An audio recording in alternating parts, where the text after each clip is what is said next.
Attention shoppers.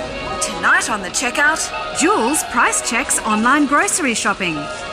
Zoe talks renting and the potential for rip-offs. And what's up with bananas?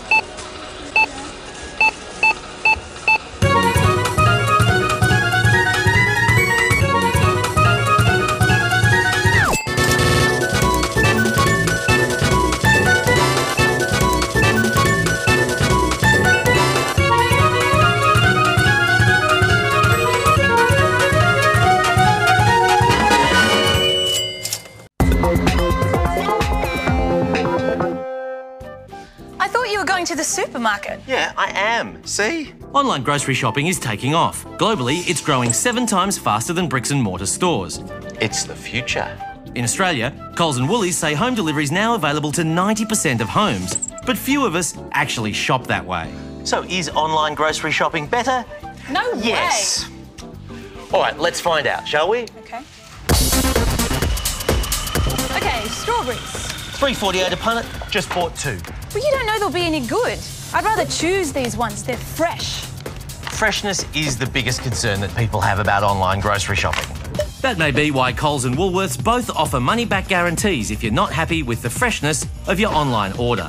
Some checkout viewers have found that getting a refund can take a bit of persuading, but the guarantees are clear, so if you're not happy, you should get your money back. Aussie Farmers Direct also home delivers fresh produce, and they've got a 100% satisfaction guarantee too. Fresh. Excuse me, he hasn't paid for that. By the way, Coles and Woolies also guarantee freshness for in-store purchases.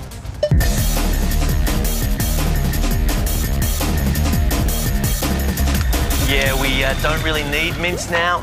It's already ordered. Did you check the expiry date? Nope. Use-by dates aren't shown for meat and the like online. It's not really practical. But Woolies does list some products as for immediate use. Coles and Woolies tell us that they give online customers the best available expiry dates. On Facebook, Coles told this customer their guidelines allow delivery of mince that expires 1 day later.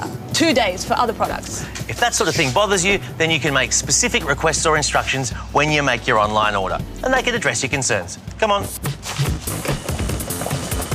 But surely online is more expensive because you've got to pay a delivery fee. Well, fees vary with order size and delivery time. Woolies delivers orders over $300 free. For Coles, orders over $100 get free delivery, but only on a Wednesday.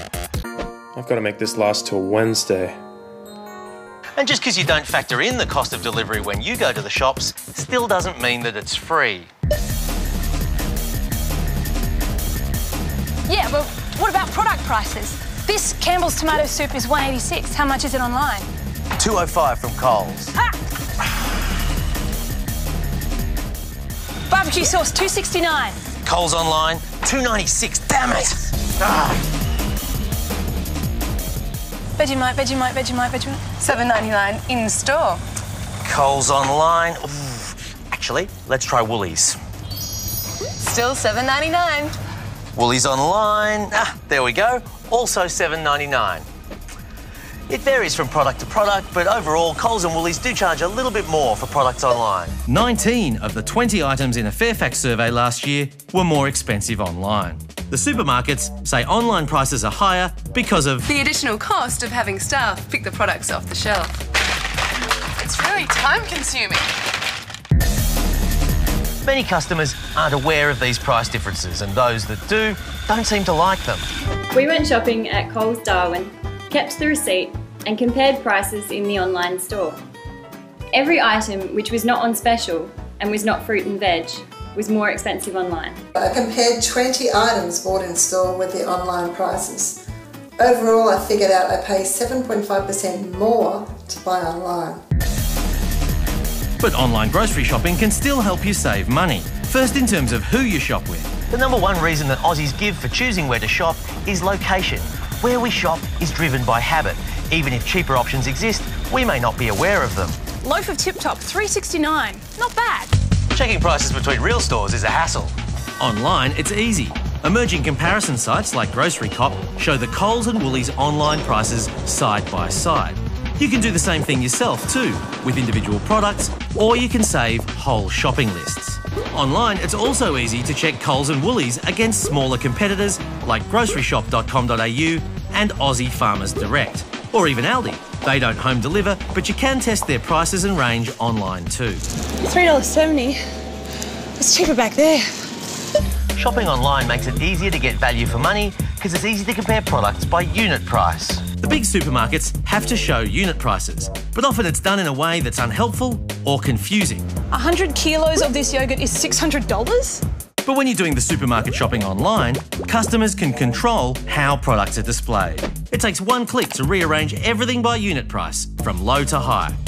In a shop, that takes ages to do. Excuse me. What are you doing? And generally, it's frowned upon. Woolies also has an option to sort by unit price from the most expensive to the least expensive, which is totally pointless. Hey, it's very useful.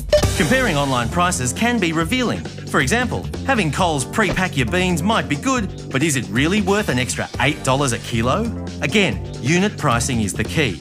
The thing is, supermarkets know exactly how we behave in stores and they use that to drive sales. Yeah, products at eye level sell better and all that. Daddy, can you mention Pesta Power? Okay. And some products are placed to attract the attention of different eyes. I want this one. Okay. See, they can't do that online. True, but Pesta Power works anywhere on you. Daddy, buy me chocolate. All right.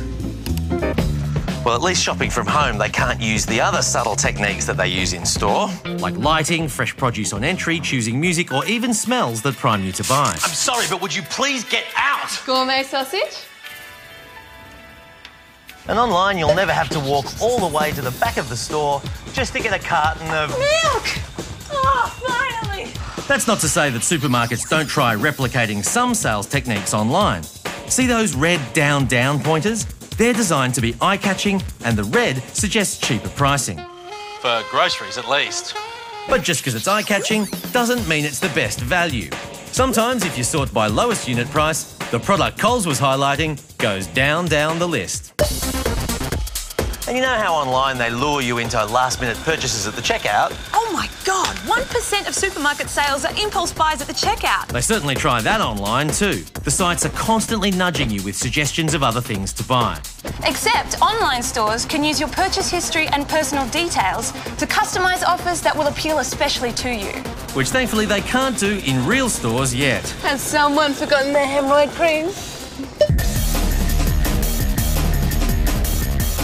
Still going.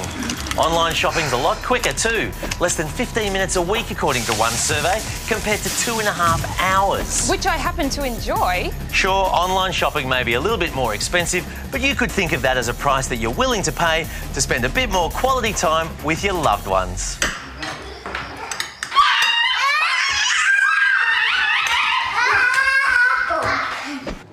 Or not. Online shopping can also save the time you spend on things like transit and looking for a park.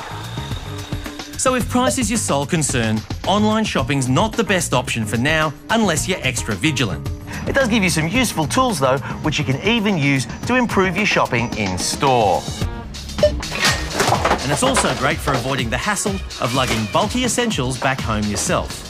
That means online shopping can be a good option even for people who aren't very tech savvy. Thank you, young man.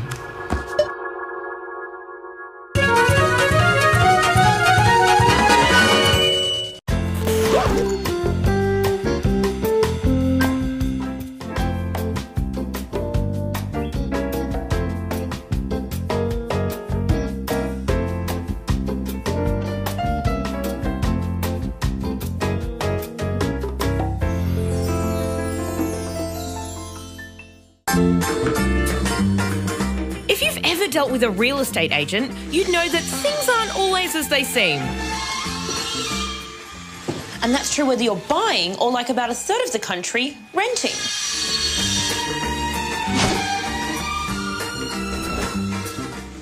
This is tiny. It's cosy. You said near new kitchen. Yeah. Well, next door's kitchen's new and we're near that, so... Hey! It's not the yard! When you said unique layout, it's because of that, isn't it? Yeah, check it out.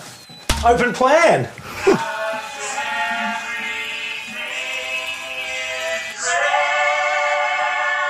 Is that the neighbours? And lucky you. I mean, urban living in a theatre district. You're practically in the Bohemian Triangle here. Are you just saying all the words you know? Hey, look at this freezer. But while we spend lots of time inspecting properties, we spend very little time inspecting the lease. Tenancy rules are different in each state and territory, but there are heaps of fees that you don't have to cop no matter where you live. Now, there's a fee for writing up this tenancy agreement. Like that. That's illegal. Connection fees for electricity, water, gas. Illegal. Unless you live in Queensland, in which case you have to pay to hook up your electricity. Now, when we do an inspection, you'll be charged an inspection fee. Well, you can try, but again, that's illegal. Now, if the landlord consents to a subtenant, there's a fee for that. Unless that fee's for reasonable expenses, that's also illegal. This clause says you'll be charged property inspection fees. I'd say that clause is illegal. I'd say it's oozing with potential. Now, if you pay your rent late, there's a fee for that as well. That's illegal because that's a penalty. Boring. Basically, charges for rent, bond and water are okay if your property has a water meter. So is an early termination fee and a couple of other things depending on where you live. But for anything else, it's well worth talking to your local tenancy union because there's a good chance that it's... illegal? Exactly. Right, will you sign it? Sure. Great. Rent's monthly, paid in advance. Here's your rent card. Now, a lot of real estate agents will do that. It's their way of outsourcing the processing of rent. I hate processing. For this, they'll get you to sign a separate contract with a rent card company, which includes extra processing costs that real estate agents aren't allowed to charge you. And they'll often throw in some other stupid fees too. Like these fees from Transcard, these fees from EasyPay, these ones from RE Connect One, and these fees from Advantage Card. And if you think those fees look almost identical, it's because all these rent cards, plus a bunch more, are owned by the same company, Quorum Real Estate Services. Quorum is the leading rent payment system in Australia, according to themselves. They service over 100,000 tenants and deal with $1 billion of our rent every year. Their branded rent cards look a lot like they're connected to your real estate agency. We're not saying anyone is being deliberately deceitful, but it's just possible that if your real estate agent asks you to sign a document relating to a rent card that's branded with their logo and details, it's possible that it's not 100% clear that you're signing a contract with a different company. And according to Quorum, real estate agents love them. Every month, our bank fees are going down for rental payments, which is great. Because it saves them money. And by having less contact with you, they might not have to deal with your other problems. Requests for maintenance have also decreased because, as you know, tenants seem to report more maintenance when they come into the office. Since we implemented the Lang & Simmons ePay card more than 6 years ago, we've been experiencing an ever-increasing saving of soft cost. What a pack of soft costs. But at least Quorum tells you what their charges are. Some major rent card companies like RentPay and Deft say they'll only outline their fees when you register with them. The thing is, the real estate agent is like a middleman between you and your landlord. And the rent card company is like a middleman for your middleman. It's party time! And the more middlemen you have, the more annoying things get for you. When I signed my lease, the agent told me I had to pay using a rent card. They never mentioned anything about fees. But a few months after I moved out, I noticed all of these $12 payments to REA transactions had been coming out of my account. Turned out they were rent card fees, and they continued for over 4 months after I moved out of the property. And this is common. In one case, a person was charged for 12 extra years. Think of the processing he saved. Some rent cards require you to inform them when you stop renting because apparently your real estate agent won't. Too much processing. Bottom line though, if you live in these states, you must be provided a way of paying rent that doesn't involve extra charges. And in these states, you probably should be, but the people who wrote your laws are a bit murky. Oh, and that fee-free option shouldn't be crap. Who got in money?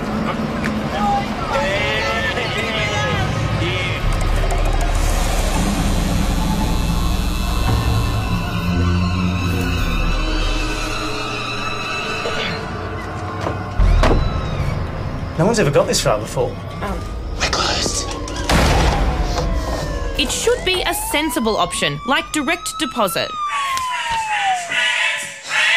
And remember, other than water and bond, there's not a lot your real estate agent can make you pay for.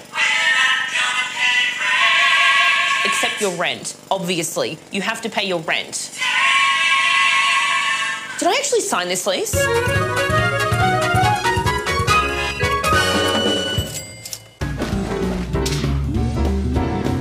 Special! 1 for $1.80. Or any 2 for $4. Super special! Special! Was $11.99, now $14.99. Special value! Special est! Free VIP card. Yours for $15. Special ingredients. Chum charum. Ingredients. Water, rice, etc. Etc. Buy in bulk. Meal replacement shakes, $49.99 or $4,999 per 100. Twice the sale. Grand opening, 20% off. Closing down sale, 50% off. We'll be back soon, etc. Etc.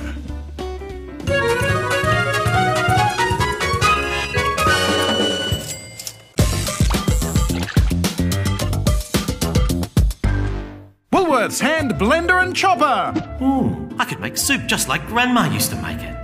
Maximum operating time, 15 seconds. Huh?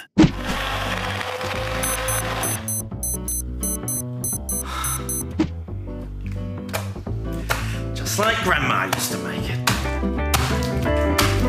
Woolworths hand blender. Blend stuff by hand.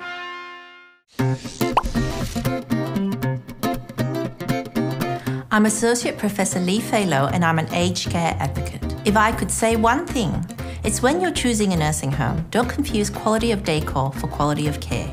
When visiting a potential nursing home, look at how staff interact with residents and how the residents treat each other. Try to observe a meal and an activity. If you can, talk to residents or visitors about their experiences. This will be your new home or your parents' home, so ask about things that are important to you and them. Like, can you make yourself a snack at any time of day? Can you play the piano? Can you keep a pet? Or can you bring in your own furniture? Remember, high fees don't necessarily mean high quality of care. As a general rule, when you enter a facility, you might have to pay an accommodation payment and an ongoing daily care fee. Full pensioners pay 85% of their pension, and the government will also add an accommodation payment. For part pensioners and self-funded retirees, how much you pay up front and how much you pay on an ongoing basis depends on your assets and income. The My Aged Care website, myagedcare.gov.au, is a great place to find out basic information about services in your area. Or you can call My Aged Care on 1800 200 422 to help work out what you will pay or for more advice.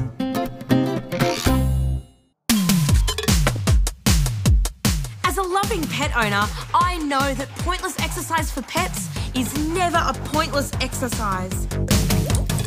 That's why I bought Bubbles and John the R2 Fish Training School, so they can learn to shoot hoops, limbo dance, play fetch, kick a goal and much more. Oh, bend it! Philosophy is the cornerstone of sports psychology. That's why we practice yoga, to get a bit flexible and really think about stuff. Doga, yoga doggy style. Susie's Doga Dog DVD shows you techniques that work for any body and any dog. Search within.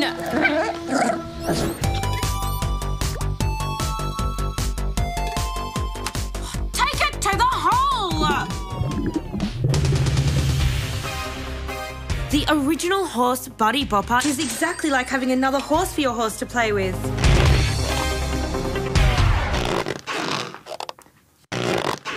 Ooh.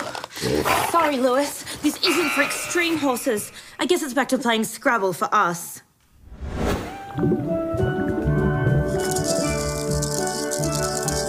This one's easy, you stupid jerks! Of course, there is no point in exercising unless you have the right equipment. Griptrex dog boots really set the standard in paw wear. There's no substitute for fresh air in the great outdoors. Actually, there is. It's the Fit Fur Life treadmill. It's even better than nature because it has a variety of inclines and declines, and you can't really put a price on steepness.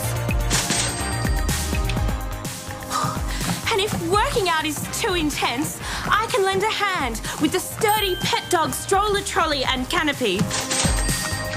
Even while I'm walking Percy in his bird harness. Always walk your birds, because life isn't just about reaching your destination, it's also about the journey.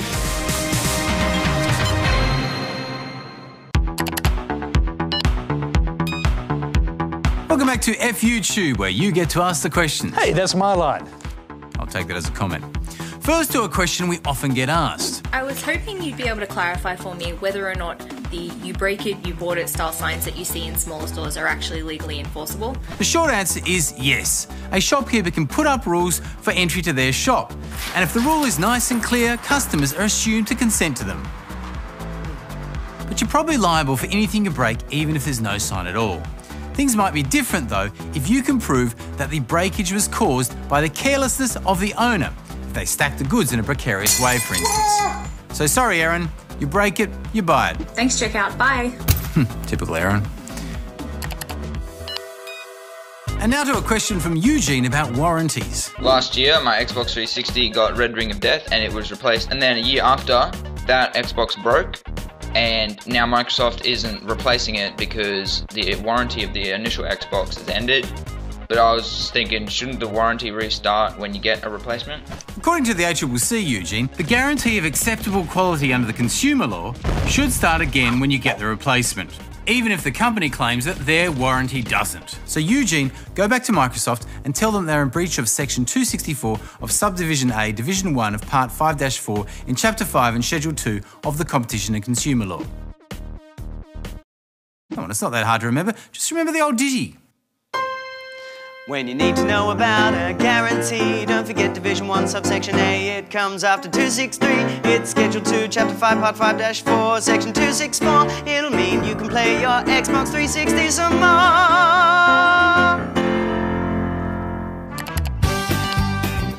And next we have a complaint from James, Josephine and their cat Tim. Tim has made this choice, and that choice is Snappy Tom. But unfortunately for Tim, the kids' searches of Coles and Woolworths came up empty-handed. No Snappy Tom? Oh, Tim will be really disappointed. They're just gonna have to try this one. The growth in the Coles and Woolworths private label products can come at the expense of your favourite brand. Something's got to move off the shelf to make room for them. And it's only going to get worse. They currently account for 28% of supermarket sales and are growing every year.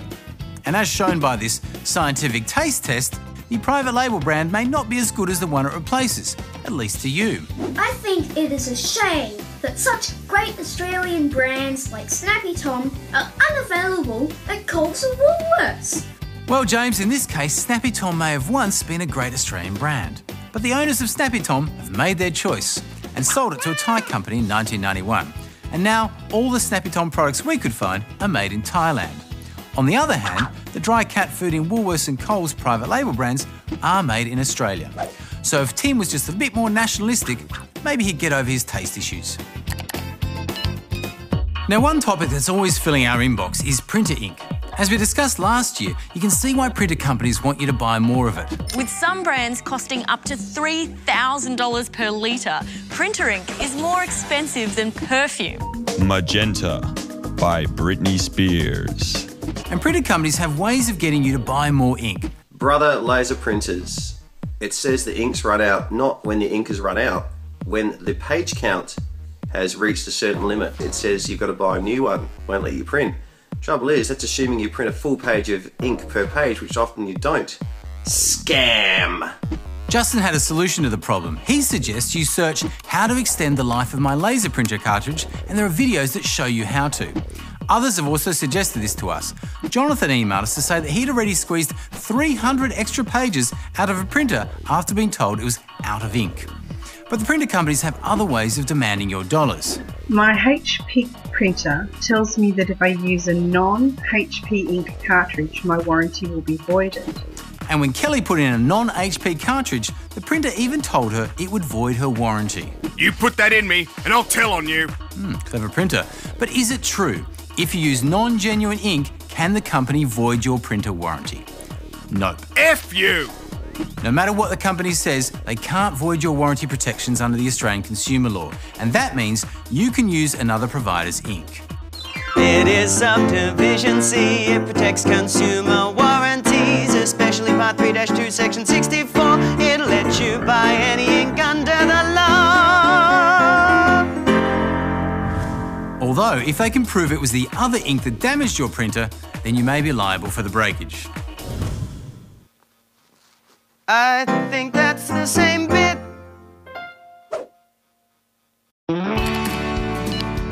And finally, we received this letter from Will. Sadly, I can't read finger paint, so we got him to read it for us. Good night. Hi, I'm Will. I like watching the Predators on TV shows, but when shut-down Predators are really stupid. The ABC switches them up and talks over the top of them, with ads for what's coming up. I've paid my taxes. I want my credits back. The ABC is out of control. Why does the ABC hate Australia so much? Don't you get in trouble with that nice Mr. Murdoch. You see, it's horrible.